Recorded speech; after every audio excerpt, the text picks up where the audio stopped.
क्या है आध्यात्म? दर्शन, चिंतन धारा, विद्या या संस्कृति की परंपरागत विरासत। आध्यात्म दर्शन यानी जीवन का शाश्वत सत्य। मानव जीवन से जुड़े शाश्वत सत्यों को जानिए और समझिए उपासक डॉक्टर सोहन राज तातेड़ से हमारे खास कार्यक्रम आत्मविज्ञान में। आत्मविज्ञान यानी सही दृष्टि, सही सोच। भाइयों और बहनों, मातृशक्ति को नमन। स्टूडियो में आपका हार्दिक स्वागत है, अभिनंदन है, सत्कार है। हम प्रतिदिन आत्मविज्ञान कार्यक्रम के अंतर्गत आपको नए नए एपिसोड बताते हैं। उसका हमारा उद्देश्य ये है कि आपको एक अच्छा इंसान बनाना है। आपको जो मानव जीवन मिला है वो जीवन बहुत ही उपयोगी जीवन है। उस जीवन को हम कैसे सार्थक कर सकते हैं, उसके लिए हम आपको नई नई भावनाओं से ओतप्रोत करते हैं, आपको सही रास्ता बताते हैं, आपको राइट विजन देते हैं, आपको राइट थिंकिंग देते हैं, सही दृष्टि देते हैं, सही सोच देते हैं। यही हमारा उद्देश्य है, इसीलिए आत्मविज्ञान कार्यक्रम बना हुआ है। तो हम आपको ये सारा कार्य नए नए एपिसोड्स के माध्यम से करते हैं। तो आज का हमारा बहुत सुंदर एपिसोड है कि मंगल भावना का चमत्कार। भाई और बहनों, बहुत ही सुंदर विषय है कि ये एक कहावत है कि जहां पर दवा काम नहीं करती है वह दुआ काम करती है। कई बार क्या होता है कि हमारे जो घर के संबंधी है, बुजुर्ग व्यक्ति है, वो बीमार हो जाते हैं और बड़े इम्पोर्टेंट व्यक्ति होते हैं। चाहे राष्ट्र का अध्यक्ष हो, चाहे राष्ट्र का जो है बड़ा मंत्री हो, बहुत लोकप्रिय हो, या हमारे घर का मुखिया हो जिसने कि हमारे को बहुत ज्ञान दिया, हमारी बहुत तरक्की की है। वो बुजुर्ग अवस्था के अंदर कोई जटिल बीमारी से ग्रसित हो जाता है, तो ग्रसित होने के बाद के अंदर सारी दवाई दी जाती है, लेकिन दवाई जो है असर करना बंद कर देती है। तो उस समय में ऐसा कहा जाता है कि जहाँ दवा काम नहीं करती है वहाँ दुआ काम करती है। देश भर के लोग दुआ करते हैं, जैसे अभी अटल बिहारी वाजपेयी के प्रति दुआ की गई, और बहुत से बड़े बड़े जो लोग अभी हमारे सामने गए हैं, सबके लिए हमने मंगल भावना की, हमने दुआ की। तो इसीलिए वो दुआ करना एक बहुत अच्छा कार्य है। तो हो सकता है उसका आयुष्य खड़ा हो तो उस दुआ से जो है असर पड़ता है, दुआ अपना असर करती है। तो हमारा जो विषय है कि मंगल भावना का चमत्कार। मंगल भावना चमत्कार करती है।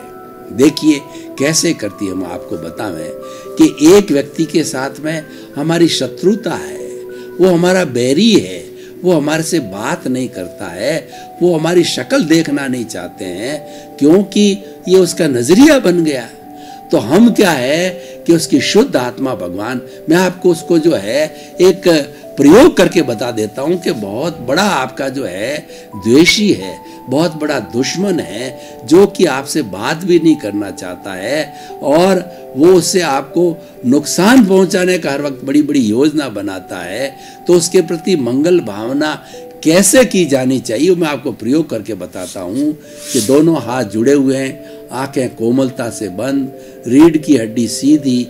अब आप देखिए उस व्यक्ति का चित्र बनाइए जो कि आपका द्वेषी है, जो कि आपका दुश्मन है। वो आपके प्रति बहुत बुरी भावना रखता है, आपसे द्वेष रखता है, आपका बुरा करना चाहता है, आपको बिगाड़ना चाहता है, आपका ध्वंस करना चाहता है। तो उसके शरीर को देखकर उसके भीतर विराजमान प्रभु है, शुद्ध आत्मा भगवान है। क्योंकि शुद्ध हर प्राणी की आत्मा शुद्ध आत्मा होती है, अव्ययवाद होती है कि शुद्ध आत्मा किसी की भी हो, वो किसी को कष्ट न देती है न देना चाहती है। तो उसकी शुद्ध आत्मा भगवान जो कि अरूपी है, उसको जो है आप दृश्य रखते हुए आप उसके प्रति मंगल भावना करो कि है एक्स की शुद्ध आत्मा भगवान। आप एक्स को सद्बुद्धि दो कि वो मेरे प्रति कोई द्वेष नहीं रखे, मैं क्षमा याचना करता हूँ। अगर मेरे से कोई त्रुटि हो तो मुझे क्षमा करो, क्षमा करो, क्षमा करो। मेरा कोई उद्देश्य जो है एक्स को नुकसान पहुंचाने का, दुख पहुंचाने का नहीं था, लेकिन ये संजोग की बात, ये नियति की बात थी कि कुछ अनबन हो गई, कुछ आपस में मन मुटाव हो गया। तो हे एक्स की शुद्ध आत्मा, उनको सद्बुद्धि दो कि वो वापस ढंग से अवस्थित हो जावे। मैं उनको माफ़ करता हूँ, वो भी मेरे को माफ़ करे और मेरे प्रति कोई कलुषित भाव ना लगे, मेरे परिवार को बिगाड़ने की बात ना करे। वो सक्षम है और बुरी भावना रखता है तो बुरी भावना रख के हमारा बहुत बड़ा बिगाड़ कर सकता है, हमको संकट में ला सकता है। तो हे एक्स की शुद्ध आत्मा, भगवान उसको सद्बुद्धि दो कि धीरे धीरे जो है उसकी बुद्धि ठीक हो जावे और मेरे प्रति द्वेष है जितना भी, मेरे प्रति जितना भी घृणा की भावना है, मेरे प्रति जितना भी उसके नेगेटिव थॉट्स है, वो समाप्त हो जावे और मेरा मित्र बन जावे। मैंने उसको मित्र मान लिया है, मैंने उनको क्षमा कर दिया है, इसीलिए ये एक्स की शुद्ध आत्मा भगवान मुझे क्षमा करो, क्षमा करो, क्षमा करो। तो अब आप पुनः अपनी अवस्था में आइए। देखिए, आपने ये मंगल भावना की, वो उसके तक पहुंच गई। ये एक आत्मविज्ञान है कि आत्मा जो होती है वह आत्मा जो है अव्याबाद होती है, उसको कोई बाधा नहीं होती है। किसी भी एक्स की शुद्ध आत्मा जिसके शरीर को जानते हो, उसकी जो ही आपने उसको चित्र बनाया और उसको जो निशाने पर रखा, तो तुरंत ही आपकी बात वहां तक पहुंच जाती है और उसमें परिवर्तन चालू हो जाता है। जो मैंने कहा ना, मंगल भावना का चमत्कार, ये आपने एक बार किया, आप दूसरी बार करोगे, तीसरी बार करोगे, चौथी बार करोगे तो धीरे धीरे उसका हृदय पसीज जाएगा, क्योंकि वो चेतन तत्व है, उसके भीतर भी वही आत्मा है जो आपके भीतर। दोनों की रियल आत्मा में कोई फर्क नहीं है। तो उसका हृदय पसीजेगा और पसीज करके धीरे धीरे वो आपका सारा द्वेष, आपके प्रति नेगेटिव थिंकिंग, क्योंकि आपने तो माफ कर ही दिया है, आप तो आज भी जाओ तो उसके पांव पकड़ने को तैयार हो। तो धीरे धीरे जब वो माइल्ड हो जाता है, बहुत बार मंगल भावना करने के बाद के अंदर, तब आप किसी तटस्थ व्यक्ति को, मध्यस्थ व्यक्ति के साथ जाइए, उसे क्षमा याचना कीजिए, उसके पांव पड़िए। अगर आप बड़ा है वो आपसे, तो उससे जो क्षमा याचना करके उसको प्रणाम कीजिए कि भाई साहब, मैंने आपको माफ़ किया, आप मुझे माफ़ करो, मेरी कोई नियत ही नहीं थी आपको किसी तरह की गाली देने की या बुरा बर्ताव करने की, ये योग था, हो गया, मुझे पछतावा है, मुझे क्षमा करो, क्षमा करो, क्षमा करो। तो धीरे धीरे वो आपके गले लग जाएगा, वो भी इमोशनल हो जाएगा। ये क्या है? आपसी वैमनस्य मिटाने का एक अमोघ बाण है और ये हम पूरे विश्व पे लागू कर सकते हैं।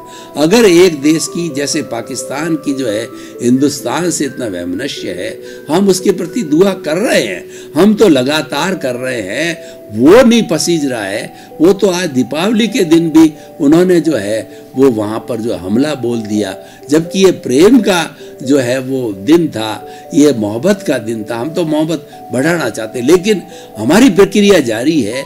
उनके प्रति मंगल भावना हम आज भी कर रहे हैं, शुरू से कर रहे हैं, देश की आज़ादी के बाद से, जब से थोड़ी बहुत, हमने तो कोई अनबन रखी नहीं, हम तो किसी से रखते ही नहीं है। हिंदुस्तान एक ऐसा देश है कि पूरा इसका इतिहास उठा करके देखिए कि हिंदुस्तान के लोगों ने इतना, ये सहृदय और इतना दयालु देश है, इतना दयावान देश है, किसी पर आक्रमण नहीं किया।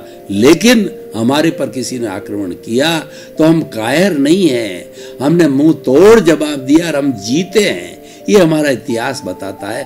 हम किसी पर युद्ध नहीं थोपते, हम किसी पर वार नहीं करते, क्योंकि हम तो क्षमावीर से भूषणम, हम तो मंगल भावना करने वाले हैं, हम तो क्षमाशील व्यक्ति है, हम तो दुनिया को सुख देना चाहते हैं।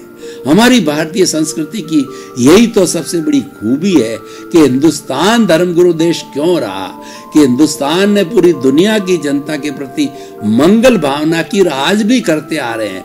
हम रोज करते हैं कि विश्व के सब जीवों को सुख मिले, शांति मिले, आनंद मिले, प्रेम मिले और मैत्री मिले, करुणा मिले, प्रमोद मिले, मध्यस्थता मिले और सभी भाई भाई की तरह रहे। और हमने तो उसके आधार पे वसुधैव कुटुंबकम का हमारे ऋषि मुनियों ने आविष्कार किया। उन्होंने कहा कि सारी पृथ्वी जो है वो हम वसुधा की संतान है, हम जो है वासुदेव की संतान है, वसुधा की संतान है, तो हम भाई भाई हैं। हम एक दूसरे से क्यों लड़े? हम प्रेम में विश्वास करते हैं, हम सौहार्द में विश्वास करते हैं। हमारी जो जो फाउंडेशन है वो आध्यात्मिकता के ऊपर, धर्म के ऊपर आधारित है, प्रेम पर आधारित है। हमने कभी लड़ाई झगड़ा सीखा ही नहीं, हम तो क्षमा करना जानते हैं।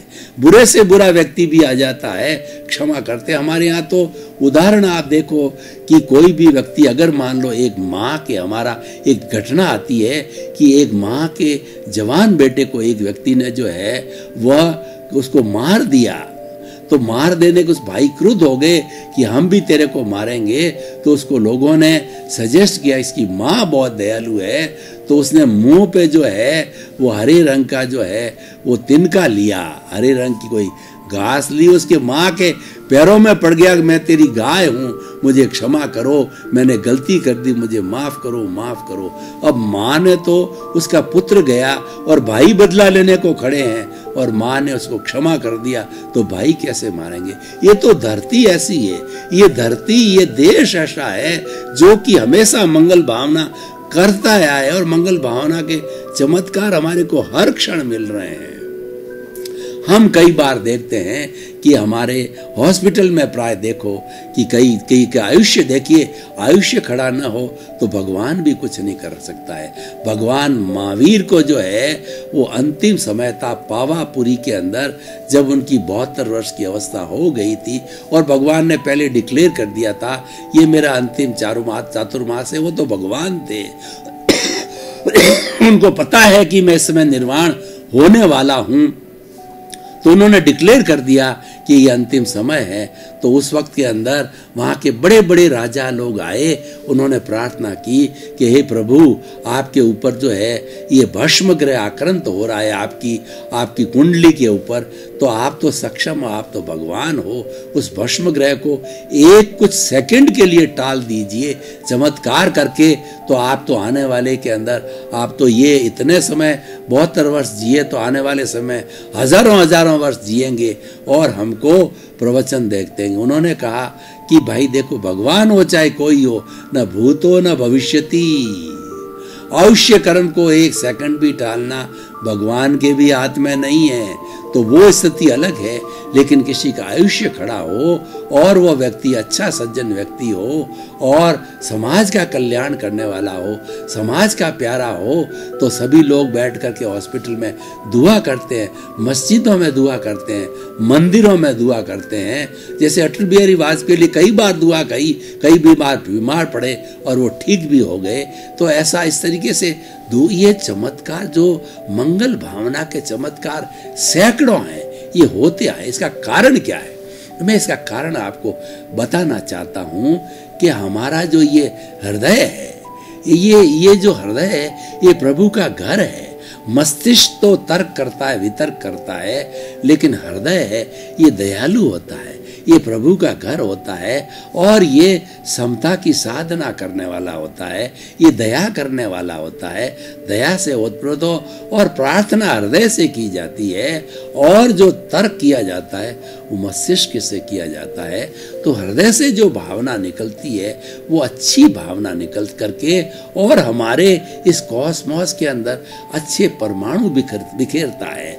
और परमाणु जब बहुत जगह से अच्छे परमाणु बिखेरे जाते हैं, तो वो परमाणु जो है, जो व्यक्ति प्रभावित है, जिसके लिए भावना की जा रही है मंगल भावना, वो परमाणु, शुद्ध परमाणु उसके तक पहुंचते हैं और उसके तक पहुंच करके उसका जो भी विघ्न हो, चाहे उसके पैसे की कमी हो, चाहे उसको लकवा हो गया हो, चाहे वो कोमा में हो या कोई भी ऐसी चीज हो और लोग उसको चाहते हैं, तो उनकी भावना और बार बार लंबे समय तक भावना का चमत्कार होता है कि वो भावना के परमाणु उसके तक पहुंचते हैं और उसको पहुंच करके उसके जो दुख देने वाले परमाणु हैं उनको संतुलित कर देते हैं, उनको हटा देते हैं। क्योंकि शुभ भावना का प्रभाव जो है वो दुष्भावना पे पड़ता है।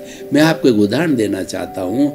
मान लीजिए कुछ आपके कर्मों का योग है कि आपके घर में किसी व्यक्ति कोई पैसे मांगता है, तो आप तो पैसे देने को तैयार हो, लेकिन समय मांग रहे और वो समय नहीं दे रहा है, तो वो क्या करता है कि दादा को ला करके और आपके मकान के अंदर बिठा देता है और आपके जो है कपड़े वगैरह बाहर फेंक करके आपको जो है प्रताड़ित करता है, ताकि आप डर के भाग जाओ और वो मकान जो है अपनी कस्टडी में ले ले, क्योंकि आपसे पैसा मांगता है और आप देने को तैयार हो, आपकी नीयत खराब नहीं, पर अभी पैसा है नहीं, उसका जुगाड़ बैठाने के लिए समय मांग रहे हैं, वो दे ही नहीं रहा है। अब देखिए, तो ऐसे समय में क्या करना चाहिए कि वो दादा मान लो सी ग्रेड का है, तो आप और शहर में पता करिए कि बी ग्रेड का, ए ग्रेड का बड़ा दादा कौन है, उसके साथ सांठ-गांठ करिए और ए ग्रेड के दादा को उसके सामने, सी ग्रेड वाले दादा के सामने खड़ा करो। उसको देखते ही वो छोटा दादा तुरंत भाग जाएगा। तो मैं क्या कहना चाहता हूं कि कोई दुर्भावना है, उसके सामने मंगल भावना खड़ी कर दो, दुर्भावना भाग जाएगी। जैसे मैं आपको उदाहरण देना चाहता हूं, आपके शरीर के अंदर कभी भी कमजोरी आ जावे, तो कमजोरी आ जावे तो आपको बार बार चिंतन करना चाहिए कि मैं तो शुद्ध आत्मा हूं, मैं तो जो है अनंत शक्ति वाला हूं, मेरे रोम रोम में शक्ति भरी पड़ी है, मेरे समान शक्ति पूरी विश्व में नहीं है, आत्मा से बढ़ के विश्व का कोई शक्तिमान नहीं है, तो इतनी बड़ी शक्ति वाला हूं तो मैं कमजोर क्यों बढ़ूं। तो ये मंगल भावना आप बार बार करोगे तो आपके शरीर की जितनी भी जो है कमी है, कमजोरी है, वो उड़ जाएगी, वो रह नहीं पाएगी, क्योंकि शरीर तो जड़ है। उसने चिंतन कर लिया, मन ने चिंतन कर लिया मैं कमजोर हूं, तो आपने मंगल भावना आत्मा की दी, नश्वर प्रभु की मंगल भावना भेजी, तो मन की क्या ताकत है कमजोर होने की, वो तो मन शांत हो जाएगा और पुनः आप अपनी अवस्थिति में। कई बार, बहुत बार होता है कि हम कमजोर पड़ जाते हैं, लेकिन हम अपने प्रभु से शक्ति मांगते हैं कि जो भीतर बैठा है प्रभु है, वो अनंत ज्ञान वाला है। देखिए, कभी भी आपको ज्ञान की कमजोरी हो जावे, आपको याद नहीं रहता है, जैसे खास तौर से विद्यार्थी है वो भूल जाते हैं, आपकी भूल पड़ जाती है और उसके साथ में आप बार बार जो है वो कोई चीज को वो याद नहीं रख पाते हो, अच्छा पढ़ नहीं पाते हो।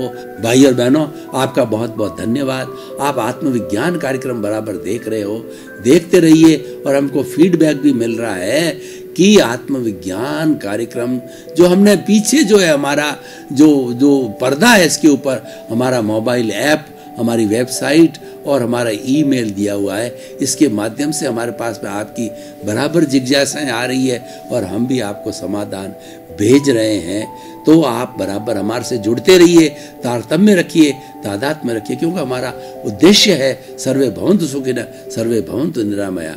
इसी क्रम में आपका जीवन मंगलमय हो, आनंदमय हो, आपके प्रति मंगल। आत्मविज्ञान में आत्मविज्ञान यानी सही दृष्टि, सही सोच।